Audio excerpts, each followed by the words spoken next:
મિત્રો આપણે તો કે અત્યાર સુધીની અંદર તો કે છેલ્લા ઘણા સમયથી બરાબર છે આપણે તો કે વિદ્યુત ચુંબકીય જે વિકિરણો છે એની કણ પ્રકૃતિ વિશે અભ્યાસ કર્યો બરાબર છે, જેની અંદર આપણે તો કે જુદી જુદી 3 ઘટનાઓનો તો કે આપણે સ્ટડી કર્યો. નંબર 1 તો કે કાળા પદાર્થમાંથી ઉત્સર્જતા વિકિરણોનો અભ્યાસ કર્યો, બ્લેક બોડી રેડિયેશન. ત્યાર પછીથી આપણે ફોટો ઇલેક્ટ્રિક ઇફેક્ટ ભણ્યા અને છેલ્લે પરમાણુ વર્ણપટનો અભ્યાસ કર્યો. મિત્રો આ પહેલાં આપણે તો કે રુધરફોર્ડના તો કે પરમાણુ નમૂનાનો આપણે અભ્યાસ કર્યો હતો. બોરનો પરમાણુ નમૂનો સમજીએ એ પહેલાં આપણે રુધરફોર્ડના પરમાણુ નમૂનાની થોડીક ચર્ચા કરી લઈએ.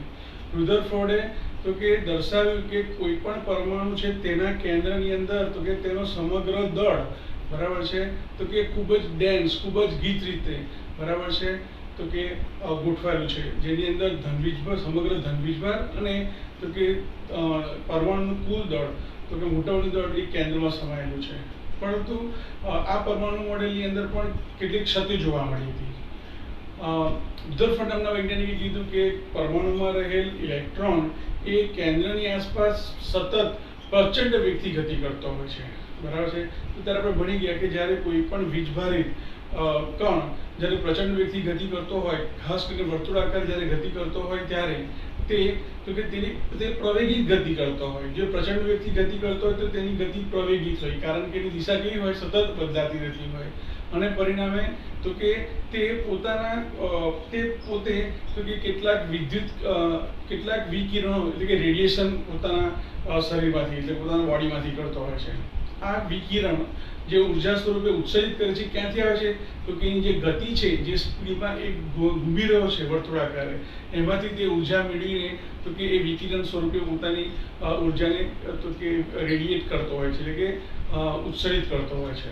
પરિણામે ધીમે ધીમે શું થાય તો કે આ ઇલેક્ટ્રોનની ગતિ ઘટે અને ઇલેક્ટ્રોનની ગતિ ઘટે તો ધનવીજભારિત કેન્દ્ર શું કરે તો કે એને પોતાની તરફ આકર્ષે.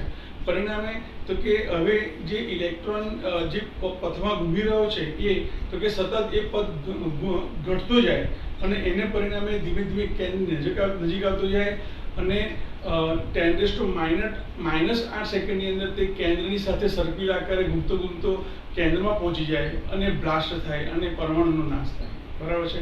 તો રુધરફોર્ડ તો કે પરમાણુની સ્થિરતા સમજાવી શક્યો નહોતો. સાથે સાથે રુધરફોર્ડ છે એ પરમાણુય વર્ણપટ વિશે તો કે સમજૂતી કોઈ આપી શક્યો નહીં.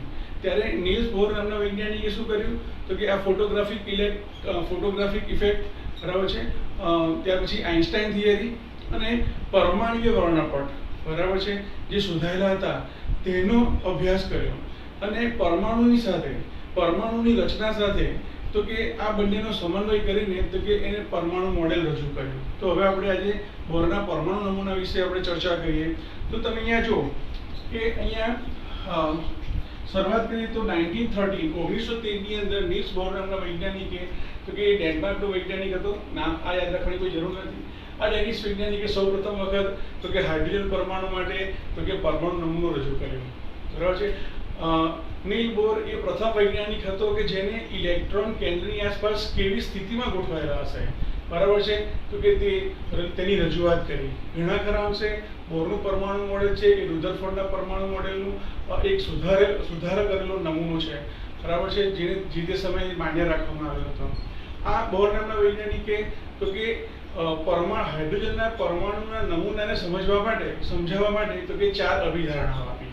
આ 4 અભિધારણા પરથી તેને હાઇડ્રોજન પરમાણુ વિશે કેટલીક વિશિષ્ટ માહિતીઓ આપણને આપી. તો સૌપ્રથમ આપણે અભિધારણા નંબર 1 જોઈએ. અભિધારણા 1 શું કહે છે તો કે હાઇડ્રોજન પરમાણુમાં રહેલ જે ઇલેક્ટ્રોન છે એ કેન્દ્રની આસપાસ રુધરફોર્ડે કીધું એ પ્રમાણે જ વર્તુળાકાર પથમાં જ ગતિ કરે છે. તમે અહીંયા જુઓ આ કેન્દ્ર છે અને કેન્દ્રની આસપાસ તો કે ધારો કે ઇલેક્ટ્રોન છે, તો આ ઇલેક્ટ્રોન તો કે વર્તુળાકાર માર્ગમાં જ ગતિ કરે છે બરાબર છે, સતત ઘૂમતો હોય છે. પરંતુ એને એક વધારાની એ માહિતી આપી કે કેન્દ્રની આસપાસ ઘૂમતો જે ઇલેક્ટ્રોન છે એ સતત તો કે અચળ ઉર્જાએ અને ચોક્કસ ત્રિજ્યા સાથે તો કે તે વર્તુળાકાર પથમાં ગતિ કરતો હોય છે.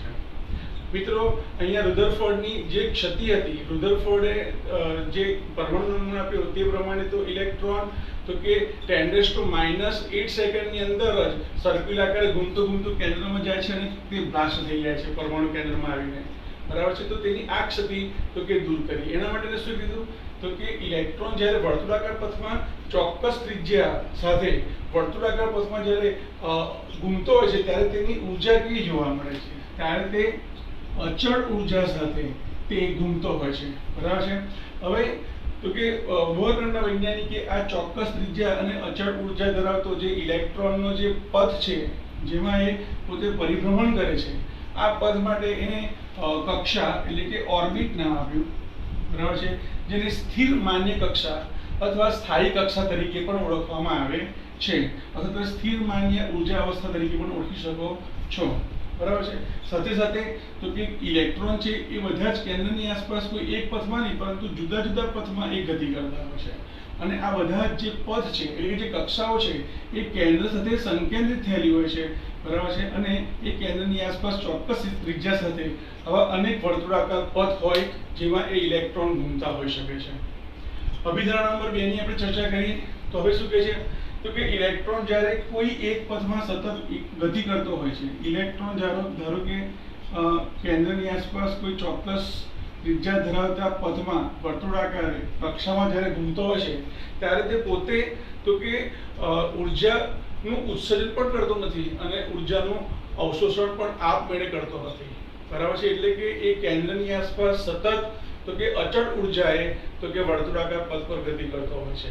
હા, પરંતુ જ્યારે એની ઉપર તો કે જ્યારે કોઈ ઉર્જા એની ઉપર આપવામાં આવે, જ્યારે વિદ્યુત ચુંબકીય વિકિરણો જ્યારે એની ઉપર આપાત કરવામાં આવે છે ત્યારે તે ઇલેક્ટ્રોન છે એને દર્શાવી ઇમેજિન કરો કે અહીંયાથી ઇલેક્ટ્રોન પર તો કે વિદ્યુત ચુંબકીય વિકિરણનો મારો કરવામાં આવે છે. તો તે વખતે આ ઇલેક્ટ્રોન છે એ શું કરે છે તો કે પોતાની સ્થાયી અવસ્થામાંથી તેનાથી ઊંચી ઉર્જા ધરાવતી તો કે અવસ્થામાં તો કે તે સંક્રમણ કરે છે અથવા સંક્રાંતિ પામે છે. એટલે કે નીચી ઉર્જા ધરાવતા તો કે શક્તિ સ્તરમાંથી ઊંચી ઉર્જા ધરાવતા શક્તિ સ્તરની અંદર તો કે તે જાય છે. આ દરમિયાન એની ઉપર જે વિદ્યુત વિકિરણ એની પર આપાત કરેલું છે, બરાબર છે, એમાંથી કેટલીક ઉર્જાનું શોષણ કરીને તે ઉપર જાય છે, ઉપરની સ્થિર માન્ય કક્ષામાં જાય છે. મિત્રો બીજો એક શબ્દ એક યાદ રાખજો કે જ્યારે ઇલેક્ટ્રોન તો કે એની સ્થિર માન્ય કક્ષામાં હોય ત્યારે તેની ધરાવસ્થા પણ કહી શકાય છે, જેનો આપણે આગળ અભ્યાસ કરીશું. તો અહીંયા શું કહે છે કે ઇલેક્ટ્રોન જ્યારે કેન્દ્રની આસપાસ સતત અચળ ઉર્જા સાથે ગતિ કરતો હોય છે ત્યારે જો તેની ઉપર કોઈ ઉર્જાનો મારો ચલાવવામાં આવે ત્યારે તે ઉર્જાનું કે અવશોષણ કરે છે અને એ ઉર્જા મેળવીને તે ઊંચા શક્તિ સ્તરમાં ટૂંકી જાય છે. દાખલા તરીકે ઇમેજિન કરો કે આ પહેલી કક્ષા છે અને આ બીજી કક્ષા છે. એટલે અહીંયા જસ્ટ ઇમેજિન કરો કે અહીંયા મારી પાસે આ n બરાબર 1 છે, બરાબર છે, પહેલી કક્ષા છે, અને આ n બરાબર સપોઝ 2 છે. બરાબર છે. તો અહીંયા જ્યારે ઇલેક્ટ્રોન એની સ્થિર માન્ય કક્ષામાંથી જ્યારે ઉર્જા મેળવીને એની ઉપર જ્યારે કોઈ ઉર્જા આપાત કરવામાં આવે છે ત્યારે તે ઉર્જાનું અવશોષણ કરીને તેનાથી ઊંચા ઉર્જા સ્તરમાં દાખલ થાય છે. તો અહીંયા n બરાબર 1 છે એના માટે જસ્ટ ઇમેજિન કરો કે એની તો કે ઉર્જા E1 છે અને n બરાબર 2 માટે એની ઉર્જા E2 જોવા મળે છે.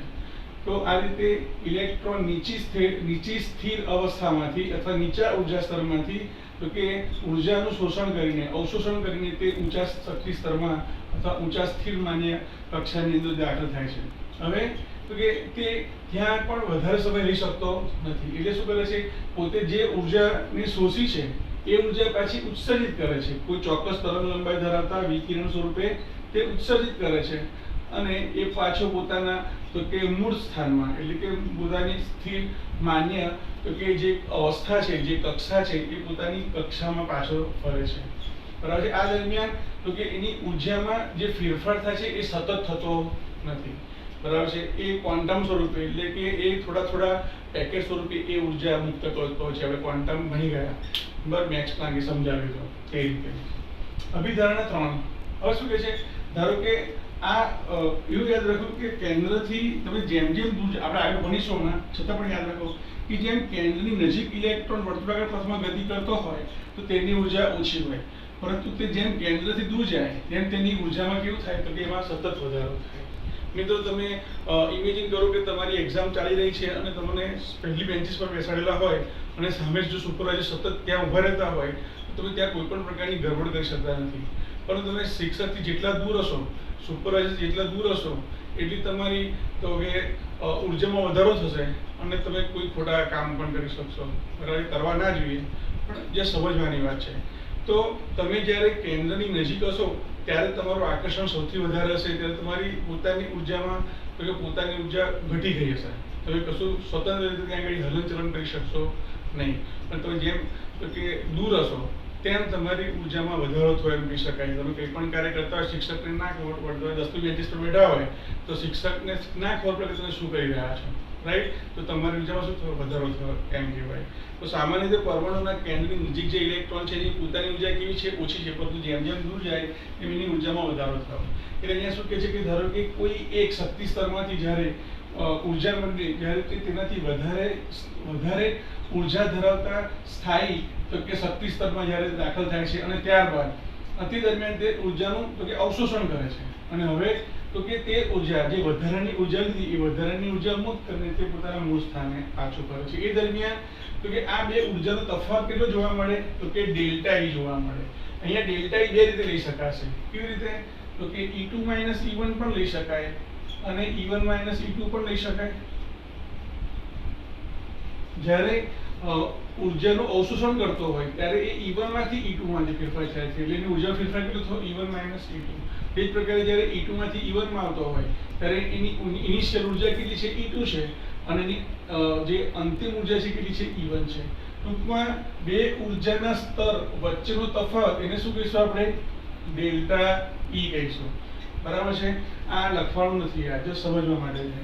તો અહીંયા શું કહે છે કે બે સ્થાયી અવસ્થા, બે સ્થિર અવસ્થા અથવા બે તો કે ઉર્જા સ્તર વચ્ચેનો જે ફેરફાર છે ઉર્જાનો, એને જો ડેલ્ટા E વડે દર્શાવવામાં આવે તો સંક્રમણ દરમિયાન, સંક્રમણનો અર્થ ઇલેક્ટ્રોન એક અવસ્થામાંથી બીજી અવસ્થામાં જતો હોય તે દરમિયાન કાં તો એ ઉર્જાનું શોષણ કરે છે અથવા એ ઉર્જાને ઉત્સર્જિત કરે છે. એટલે એ દરમિયાન થતો ઉર્જાનો ફેરફાર જો ડેલ્ટા E ગણીએ તો આ ડેલ્ટા E નું મૂલ્ય કેટલું હોય છે? તો કે જે ફોટોગ્રાફિક ઇલેક્ટ્રિકમાં ભણી ગયા આપણે, બરાબર છે, એ પ્રમાણે તો કે ડેલ્ટા E બરાબર hν હોય છે. તો તે દરમિયાન જે ઉત્સર્જિત થતી અથવા અવશોષણ પામતા જે વિદ્યુત ચુંબકીય વિકિરણો છે એની આવૃત્તિ કેટલી હશે? તો અહીંયા તમે ન્યૂનને સૂત્ર કરતા કરો તો તમે આ સૂત્ર પરથી કહી શકાય કે તમે સરળતાથી તો કે વિકિરણની તમે આવૃત્તિ શોધી શકો છો.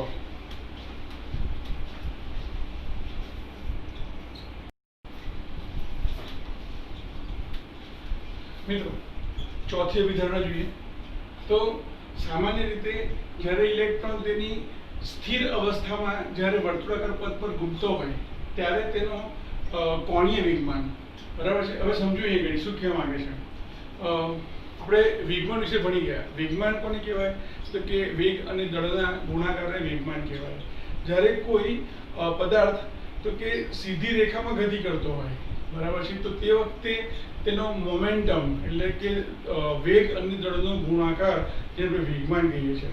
પરંતુ જ્યારે કોઈ પણ પદાર્થ જ્યારે વર્તુળાકાર પથ પર ગતિ કરતો હોય તો ત્યારે આપણને તેનો વેગમાન ના મળે, કારણ કે એમાં વેગ સતત બદલાતો હોય, બરાબર છે. તો ત્યારે આપણને એનો કોણીય વેગમાન મળે, કારણ કે પ્રત્યેક તો કે સ્પર્શક સાથે ચોક્કસ પ્રકારનો ખૂણો જોવા મળે. તમે અહીંયા જુઓ, અહીંયા તો કે ધારો કે અહીંયા ઇલેક્ટ્રોન છે, આ ઇલેક્ટ્રોન છે, બરાબર છે. તો આ ઇલેક્ટ્રોનનું દળ એને આપણે શું કહીએ? માસ ઓફ ઇલેક્ટ્રોન કહીએ, બરાબર છે. તો એ કેન્દ્રની આસપાસ જ્યારે ગતિ કરતો હોય છે ત્યારે આપણને સ્પર્શક જોવા મળે, કેન્દ્ર ત્યાગી બળ જોવા મળે, બરાબર છે. અને એ વખતે ધારો કે એનો વેગ v છે અને આ કેન્દ્ર અને ઇલેક્ટ્રોન વચ્ચેનું અંતર એને રેડિયસ કહીએ તો આપણને કોણીય વેગમાન કેવી રીતે મળે? તો કે વેગમાન માટે શું થાય? તો કે માસ ઓફ ઇલેક્ટ્રોન ઇન્ટુ v થાય, બરાબર છે. તો અહીંયા તો કે બીજું શું છે? રેડિયસ છે. રેડિયસ થી એ ગતિ કરી રહ્યો છે અચળ ત્રિજ્યા સાથે, એટલે શું લખાય? mvr, એને કોણીય વેગમાન કહેવાય. તો આ કોણીય વેગમાનનું મૂલ્ય કેટલું હોય છે? તો કે mvr બરાબર nh/2π, જ્યાં n શું બતાવે છે? તો કે n એ કેન્દ્રથી ઇલેક્ટ્રોનની કક્ષાનો ક્રમ બતાવે છે. આ પહેલી કક્ષા છે, એની ઉપર બીજી કક્ષા હોય, ત્રીજી કક્ષા હોય, ચોથી કક્ષા હોય, પાંચમી કક્ષા હોય. તો n શું છે? તો કે n બરાબર 1 2 3 ડેશ ડેશ ડેશ, હવે મિત્રો અહીંયા ધ્યાન આપજો, અહીંયા શું કહેવા માંગે છે. તમે ઇમેજિન કરો કે તમે પગથિયા ચડી રહ્યા, તો એક ફ્લોરથી બીજા ફ્લોર ઉપર જઈ રહ્યા છો. તમે શું કરશો? એક પગથિયાથી સીધા બીજા પગથિયા પર જશો, બીજા પછી સીધા ત્રીજા પર જશો, પણ અડધું પગથિયું ચડી શકશો? ના ચડી શકાય, બરાબર છે. તો એક પગથિયા પર તમારો પગ બીજા પગથિયા પર જ મૂકવો પડે. તમે બીજા પગથિયા એ બેની વચ્ચેની દિવાલ પર તમે પગ પગ પાછા તમે તો કે મૂળ સ્થાન પર પાછા તમે આવી જાઓ, બરાબર છે. તો શું કરવું પડે? તો કે જ્યારે તમે સ્ટેરકેસ પગથિયા ચડતા હોય તો એક પગથિયા પરથી બીજા પગથિયા પર, બીજા પગથિયાથી ત્રીજા પગથિયા પર જવાય, એની વચ્ચેની અવસ્થામાં તમે જઈ શકતા નથી. એવી રીતે અહીંયા પણ શું કહે છે કે ઇલેક્ટ્રોન જ્યારે કેન્દ્રની આસપાસ ઘૂમતો હોય અને ધારો કે એને કોઈ ઉર્જા મળે છે, તો આ ઉર્જાનું અવશોષણ કરીને તે તેનાથી વધારે ઊંચી સ્થિર માન્ય અવસ્થામાં જાય, અથવા ઊંચી માન્ય સ્થિર અવસ્થામાંથી તો કે ઉર્જા વિકિરણ સ્વરૂપે મુક્ત કરી એ પોતાની નીચી ઉર્જા ધરાવતી સ્થાયી સ્થિર માન્ય કક્ષામાં આવે. એ દરમિયાન એ વચ્ચેના સ્પેસમાં જોવા મળતો નથી. એનો અર્થ શું થયો? તો કે યાદ રાખો કે કોણીય વેગમાનનું જે મૂલ્ય છે દરેક ઇલેક્ટ્રોન માટે, એનું મૂલ્ય h/2π ના તો કે પૂર્ણાંક ગુણાંક સ્વરૂપે જોવા મળે. m બરાબર 1 2 3 4 1.5 2.5 2.3 ક્યારેય જોવા મળે નહીં. તો યાદ રાખો કે ઇલેક્ટ્રોન એવી જ કક્ષામાં ઘૂમશે કે જેમાં ઇલેક્ટ્રોનનો કોણીય વેગમાન h/2π ના પૂર્ણ ગુણાંક સ્વરૂપે જોવા મળે, બરાબર છે. અને આવી જ કક્ષાને માની કક્ષા કહી શકાય. એના વચ્ચેના અંતરાલમાં તો કે ઇલેક્ટ્રોન ક્યારેય જોવા મળે નહીં. આગળ શું કહે છે? તો કે આ અભિધારણાઓ પરથી હાઇડ્રોજન પરમાણુ વિશેની તો કે વધારે માહિતી બોર આપી શક્યો. તો પહેલી માહિતી જો શું આપી એને? તો કે ઇલેક્ટ્રોન માટેની સ્થિર કક્ષાઓને, આ પહેલી કક્ષા છે, બીજી કક્ષા છે, ત્રીજી કક્ષા છે, આ સ્થિર કક્ષાઓને તેને સેલ તરીકે ઓળખાવી. SHELL સેલ, SHELL સેલ અથવા કોષ, અને એને નામ આપ્યા KLMN. K એટલે કેન્દ્ર સૌથી નજીકની કક્ષા, L એટલે એની ઉપરની, M એટલે એની ઉપરની, N એટલે એની ઉપરની, O એટલે એની ઉપરની, P એટલે એની ઉપરની. આમ અંગ્રેજી મૂળાક્ષરોનો ઉપયોગ કરીને તો કે કક્ષાઓને તો કે દર્શાવી.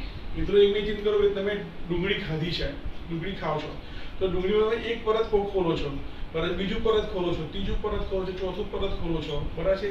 તો કે એ જે સ્તર તમે ખોલો છો એ KL એ કેન્દ્રને એ પરમાણુ લક્ષીને શું કહેવાય? તો કે એની કક્ષાઓ છે, બરાબર છે. જેમ એને સેલ તરીકે ઓળખતો એક પ્રકારનું આવરણ થયું સેલ એટલે, બરાબર. તો કેન્દ્રની આસપાસ જુદા જુદા પ્રકારના સેલ એટલે કે આવરણો જોવા મળે, જેને કેન્દ્રની નજીક રહેલી જે સ્તર છે એને કેપિટલ K, એનાથી ઉપરના capital L, capital M, capital N નામ આપ્યું. અથવા એને એવું પણ કીધું કે તમે એવું ના દર્શાવવું હોય તો તમે આ કક્ષાને તમે 1 2 3 4 તમે ક્રમ આપી શકો. એટલે એને કીધું કે KLMN વડે ઓળખાય અથવા N બરાબર 1 2 3 4 વડે દર્શાવી શકાય. મિત્રો પાછળથી આ N એ મુખ્ય ક્વોન્ટમ માસ તરીકે રિપ્રેઝન્ટ કરવામાં આવ્યો, જેનો અભ્યાસ આપણે પછીથી કરીશું પાછળથી. નંબર 2 તો કે આ અભિધારણા પરથી તો કે કેન્દ્ર અને ઇલેક્ટ્રોન જે કક્ષામાં ઘૂમી રહ્યો છે એની વચ્ચેની જે ત્રિજ્યા છે, બરાબર છે, અહીંયા પહેલી કક્ષા છે તો ત્રિજ્યા આટલી થશે, બીજીમાં આટલી થશે, ત્રીજીમાં વધતી જશે. તો આ કક્ષાઓની ત્રિજ્યા મેળવવા માટે સૂત્ર રજૂ કર્યું. Rn બરાબર n² × A0. A0 એ હાઇડ્રોજન પરમાણુની કેન્દ્ર અને સૌપ્રથમ કક્ષામાં રહેલ જે ઇલેક્ટ્રોન છે, બરાબર. ઇમેજિન કરો કે હાઇડ્રોજન પરમાણુ છે, તો આ કેન્દ્ર અને ઇલેક્ટ્રોન વચ્ચેની જે રેડિયસ છે એનું પિકોમીટરમાં મૂલ્ય આપેલું છે 52.9, બરાબર છે. તો કે કોઈ પણ તત્વનો પરમાણુ હશે એની અંદર કેન્દ્ર અને પ્રથમ ઇલેક્ટ્રોન, બરાબર છે, એની વચ્ચેનું અંતર તો અચળ જોવા મળશે. એ કેટલું હશે? 52.9. હવે બીજી કક્ષાની વાત કરું તો મારે n બરાબર 2 લેવો પડે, ત્રીજી કક્ષાનું તો n બરાબર 3 લેવો પડે, 3² લેવો પડે, 9 × A0 કરવો પડે. મિત્રો અહીંયા પિકોમીટરમાં આપ્યું છે. ઘણી રેફરન્સ બુકમાં અહીંયા તો કે એનો નેનોમીટરમાં પણ આપેલું છે. નેનોમીટરમાં ફેરવે તો 10 ની શું કરવું પડે? 1 પિકોમીટર બરાબર 10 ની તો કે 3 ઘાત થાય. એની પરથી પણ તમે એને સોલ્વ કરી શકો 10 ની -3, રાઈટ? ઓકે. હવે શું કહે છે? તો કે સ્થિર કક્ષામાં પરિભ્રમણ કરતો. અહીંયા ધારો કે ઇલેક્ટ્રોન, અહીંયા આ સ્થિર કક્ષા છે, એની પહેલું સ્તર છે, પહેલી કક્ષા છે, અને એમાં ગતિ કરતો જે ઇલેક્ટ્રોન છે, તો ઇલેક્ટ્રોન ગતિ કરે તેની કઈ પાસે ઉર્જા છે, બરાબર છે. બીજા શક્તિ સ્તરમાં ગતિ કરતો હોય તો એની પણ કોઈ ઉર્જા જોવા મળે, ત્રીજા શક્તિ સ્તરમાં હોય તો એની પણ ઉર્જા જોવા મળે. તો જુદા જુદા શક્તિ સ્તરમાં રહેલ ઇલેક્ટ્રોન બરાબર છે એની ઉર્જા કેટલી હોય. તો એના માટે સૂત્ર આપ્યું કે En બરાબર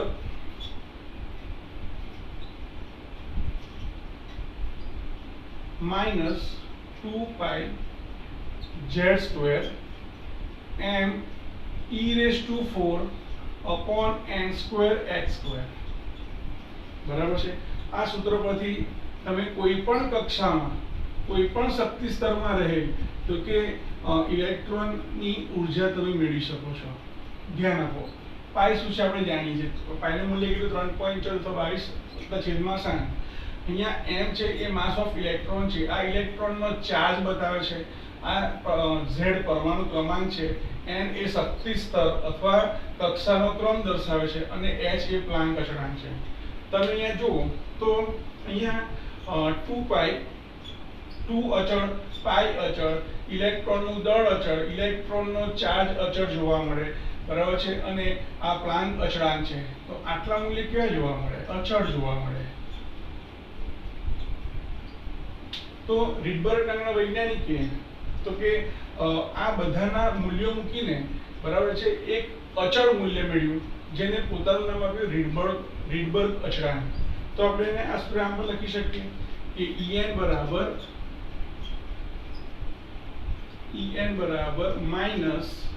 -RH ઇન્ટુ જે બદલાય છે એવું પણ છે તો કે પરમાણુ ક્રમાંક છે. હાઇડ્રોજન માટે 1, હિલિયમ માટે 2, લિથિયમ માટે 3, બેરિલિયમ માટે 4.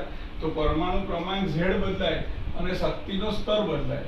તો આ રીતે આપણને સૂત્ર મળે En બરાબર -RH into z² upon n². અહીંયા R શું છે તો કે જ્યાં RH બરાબર રીડબર્ગ કોન્સ્ટન્ટ અથવા રીડબર્ગ અચળાંક છે. આપણે આનો અભ્યાસ કરેલો, યાદ કરો. હાઇડ્રોજનના પરમાણુય રેખાઓના પટનો જ્યારે આપણે અભ્યાસ કરેલો ત્યારે આપણે તો કે આનો આપણે અભ્યાસ કરેલો. બામર નામના વૈજ્ઞાનિકે જે સૂત્ર મળેલું એ સૂત્ર પરથી આ જે રીડબર્ગ નામનો જે વૈજ્ઞાનિક છે બરાબર છે એને તો કે એક સિમ્પલ ફોર્મ્યુલા બનાવી જે દરેક હાઇડ્રોજન વર્ણપટની દરેક ઉત્સર્જન જે વર્ણપટ છે એની દરેક શ્રેણી માટે એ સૂત્રનો ઉપયોગ કરી શકાય. એમાં આપણે રીડબર્ગ અચળાંકની વાત કરેલી. બરાબર છે. આ રીડબર્ગ અચળાંકનું મૂલ્ય જ્યારે તમે એની અંદર પાઈનું મૂલ્ય, માસ ઓફ ઇલેક્ટ્રોન, ઇલેક્ટ્રોનનું દળ, ઇલેક્ટ્રોનનો વીજભાર અને પ્લાન્ક અચળાંકની કિંમત મૂકો છો ત્યારે એનું જે મૂલ્ય આવે છે એ તો કે -2.18 ગુણ્યા 10⁻⁻18 જોવા મળે છે. હવે આપણે અહીંયા હાઇડ્રોજન પરમાણુ માટે વાત કરીએ છીએ તો આપણે કહી શકાય કે H પરમાણુ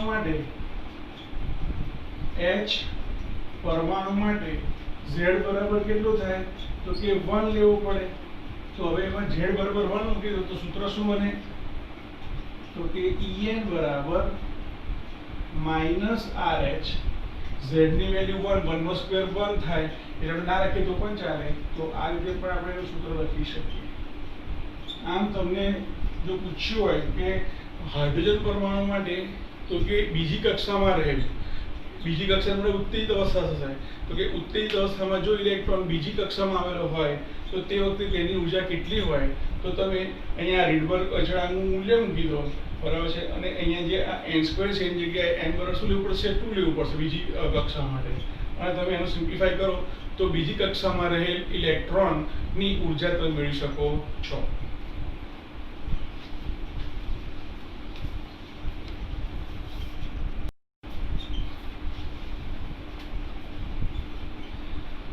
આમ એટલે કહી શકાય કે હાઇડ્રોજન પરમાણુ માટે જો nમી કક્ષામાં રહેલ ઇલેક્ટ્રોનની ઉર્જા શોધવી હોય અથવા nમી કક્ષા માટે પરમાણુની ત્રિજ્યા કેટલી થતી હોય બરાબર છે તો તે આ બે સમીકરણો પરથી મેળવી શકાય. Rn બરાબર n² × a0. મિત્રો આપણે યાદ કરો કે a0 શું છે? a0 બરાબર 52.9 પિકોમીટર લઈ શકાય. કારણ કે હાઇડ્રોજન પરમાણુ માટે હાઇડ્રોજન પરમાણુની પ્રથમ કક્ષા માટે 52.9 છે. પછી એના અનુસંધાનમાં તો કે જે પણ કક્ષાનો ક્રમ હોય એનો વર્ગ વડે ગુણવામાં આવે તો તમને જે તે તો તે કક્ષા માટેની ત્રિજ્યા તમે મેળવી શકો. બરાબર છે. તો તો અહીંયા A0 ની જગ્યાએ 52.9 લખી શકો છો. તે જ રીતે અહીંયા આપણે સૂત્ર જોયું કે En બરાબર રેડબર્ગ કોન્સ્ટન્ટ 2.18 × 10⁻18 મૂકીએ તો આપણને આ સૂત્ર મળે. હવે મિત્રો આ સૂત્ર પણ તમારે યાદ રાખવાનું છે અને ઇલેક્ટ્રોન વોલ્ટના સંદર્ભમાં પણ તમારે સૂત્ર યાદ રાખવાનું છે. બરાબર છે. તો હવે આ બે સૂત્રો તમારે યાદ રાખવાના છે. બરાબર છે. ત્યાર પછીથી આપણે બોરના પરમાણુ નમૂનાની મર્યાદા વિશે અભ્યાસ કરીએ. તો મિત્રો હાઇડ્રોજન પરમાણુ તો કે સૌથી સમગ્ર આવર્ત કોષ્ટકની અંદર સૌથી સરળ, બરાબર છે, કોઈ પરમાણુ બંધારણ ધરાવતું તત્વ હોય તો તે હાઇડ્રોજન છે. હાઇડ્રોજનના પરમાણુમાં ફક્ત એક જ ઇલેક્ટ્રોન છે. બરાબર છે. ત્યારે પ્રોટોનની શોધ થઈ ન હતી. ધનવીજ ભાર કેન્દ્રમાં છે. બરાબર છે. અને એક ઇલેક્ટ્રોન છે એટલી માહિતી હતી. તો હાઇડ્રોજનનો જે પરમાણુ નમૂનો બોહરે રજૂ કર્યો તે ફક્ત ને ફક્ત એક ઇલેક્ટ્રોન ધરાવતા સ્પીસીસ માટે. સ્પીસીસનો અર્થ કે કેટાયન હોય, પરમાણુ હોય કે એનાયન હોય. બરાબર છે. ટૂંકમાં સ્પીસીસ એટલે ઘટકો. તો એક જ ઇલેક્ટ્રોન ધરાવતા જે ઘટકો છે, બરાબર છે, તેના માટે તો કે હાઇડ્રોજનનો પરમાણુ નમૂનો સમજાવી શકાય છે. હાઇડ્રોજનના પરમાણુ નમૂના પરથી જે તે ઘટકોને સ્પીસીસને સમજાવી શકાય છે. એનો અર્થ એવો થયો કે જો હિલિયમ પરમાણુ ક્રમાંક 2 છે, 2 પ્રોટોન 2 ઇલેક્ટ્રોન, 1 ઇલેક્ટ્રોન દૂર થવા માટે +1. લિથિયમ પરમાણુ ક્રમાંક 3, 3 પ્રોટોન 3 ઇલેક્ટ્રોન, પણ 2 ઇલેક્ટ્રોન દૂર થયા માટે લિથિયમ 2+.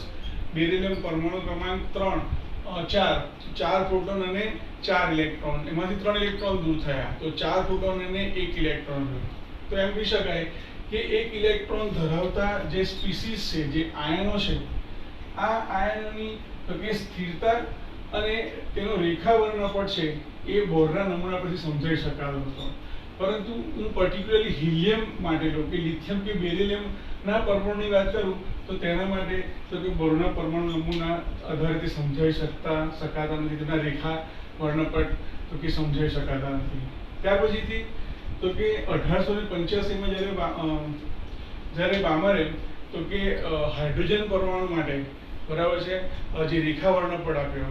ત્યાર પછીથી 1905 1906 ની અંદર બરાબર જે રેખા વર્ણપટ મળ્યા, બરાબર છે, તે રેખા વર્ણપટનું જ્યારે મોડર્ન સ્પેક્ટ્રોસ્કોપિક જે નવી જે સ્પેક્ટ્રોમીટર્સ નવા પ્રકારના આવ્યા તો તેની અંદર બે પાસે તો કે આ પ્રકારની રેખા જોવા મળતી હતી, જેને ડબલેટ તરીકે ઓળખવામાં આવે.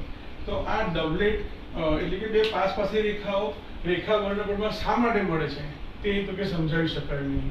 ત્યાર પછીથી ચુંબકીય ક્ષેત્રની હાજરીમાં તો કે વર્ણપટની જે રેખાઓ છે, બરાબર, જે ચુંબકીય વિદ્યુત ચુંબકીય વિકિરણ જે પડદા પર પડે છે, બરાબર, જ્યારે એને મેગ્નેટિક ફિલ્ડમાં રાખવામાં આવે છે તો એ વિચલન અનુભવે છે, જેને ઝીમેન ઇફેક્ટ તરીકે ઓળખવામાં આવે છે. તમે ફિઝિક્સની અંદર આ ઝીમેન ઇફેક્ટ અને સ્ટાર્ક ઇફેક્ટ વિશે ડિટેલમાં અભ્યાસ કરશો. તમારે તો શોર્ટમાં એક્ઝામમાં એવું લખવાનું છે કે ભાઈ બોરની ક્ષતિની જ્યારે વાત કરતા એટલું લખવાનું છે કે બોરનો પરમાણુ નમૂનો છે એ ઝીમેન ઇફેક્ટ અને સ્ટાર ઇફેક્ટ સમજાવી શક્યો નહીં. મિત્રો ત્યાર પછીથી આ જે પરમાણુઓ છે, આ પરમાણુઓ એકબીજા સાથે તો કે જોડાઈને એ અણુમાં ફેરવાય છે. તો આ પરમાણુઓ એકબીજા સાથે રાસાયણિક બનથી કેવી રીતે જોડાય છે તેના વિશેની કોઈ પણ પ્રકારની માહિતી બોરનો પરમાણુ મોડેલ કે બોર આપી શક્યો નહીં. તો મિત્રો યાદ રાખો કે તમારી 11મા ધોરણની અંદરની જે એક્ઝામ હશે, બરાબર છે, તો એની અંદર તમારે આ બોરનો પરમાણુ નમૂનો કરવો જ પડશે. બરાબર છે. સૌથી અગત્યના પ્રશ્નમાં આવશે.